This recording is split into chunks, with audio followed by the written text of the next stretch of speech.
Hey guys, how you going there today? My name's Brendan Morello. I'm from Morello Guitar School and the G4 Guitar Network.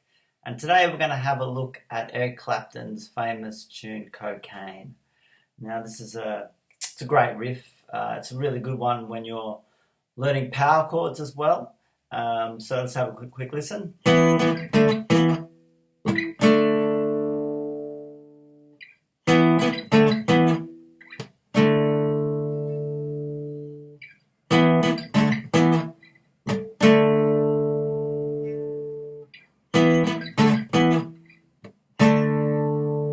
So that's the main riff there. And we can see that we're using two chords really, and it's just the rhythm that makes it the riff, I guess.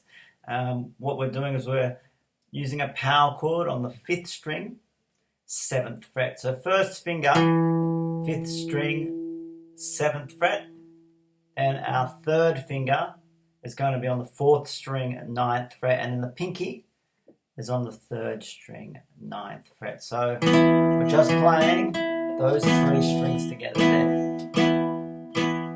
Alright, so that's a power chord, that's an E, because this note here is an E. If you're not sure why it's an E, maybe you need to go and learn the names of the notes on the strings there. Pretty much the power chords are movable shapes, okay? And whatever the name of this note on the 5th string is with your first finger is the name of the chord. So that's an E power chord, an E5. And then we come back 2 frets. So first finger is now on the 5th fret of the 5th string. And the pinky and the 3rd finger, ring finger, are on the 7th fret. So pinky's on the 3rd string, 7th fret. Ring finger is on the 4th string, 7th fret. So just start off by moving between these 2 chords if you're not familiar with power chords. So let's have a look at the rhythm. So we go 1 and, so we're going to start on the 7th fret there, the E, 5, E power chord, 1 and, so it goes 1 and 2, so it goes 1 and 2 and, so we're going from the 7th fret, 1 and, back to the 5th fret, 2, so 1 and 2, down, up, down, 1 and 2, so we go 1 and 2 and, so that's like a 1 and 2 and, so that's the rhythm there. 1 and 2 and 3 is a mute, a rest, so there's no sound there. 1 and 2 and 3, 4 and, so the 4 on the 4, the 4th beat, we do a mute. So a mute is when we're just deadening the strings there. See, we're giving like a percussive sound. And that's on the 4th beat there. So it's 1 and 2 and 3, rest, 4. So I'm just holding down the shape of the D. So this is a D power chord on the 5th fret there. So instead of pushing down, I'm not even pushing down hard, I'm just resting my fingers on the strings there. So it goes 1 and 2 and 3, 4 and then on the and, I'm going up on that chord. So 1 and 2 and 3, 4 and 2, 3, 4. So I'm holding this D power chord on this is the first finger's on the 5th fret there, 5th string, for the rest of the bar. So it's like, the next bar, we hold it over because that's the 4th beat there. So it's 1 and 2 and 3, 4 and 1, 2, 3, 4. Again, 1 and 2 and 3, 4 and, so the next time around, we just don't do the mute on the 4th beat. That's the only difference there. It's a subtle thing, but it makes a difference.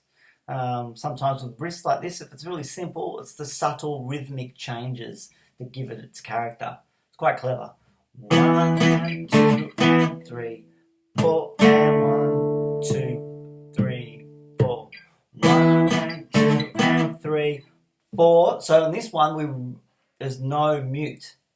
The second time around, 1 and, so it's the same as the beginning. So 1 and on the 7th fret there, the E, 1 and back to the 5th fret, 2. So 1 and 2 and 3 rest, 4 miss. So it's a half beat rest, and then up on the 4 and. So 1 and 2 and 3, 4 and. So that's the second time around, and we're holding that across the next bar and across the next bar as well to the next riff again. So that goes around 4 times, I think there. So then when we get to, I think, like bar 16, we go to a slight change. So it goes 1, 2, 3, 4, and 1, 2, 3, 4, and then we go 1, 2, 3, 4, and 1, 2, 3, 4, and 1, 2, and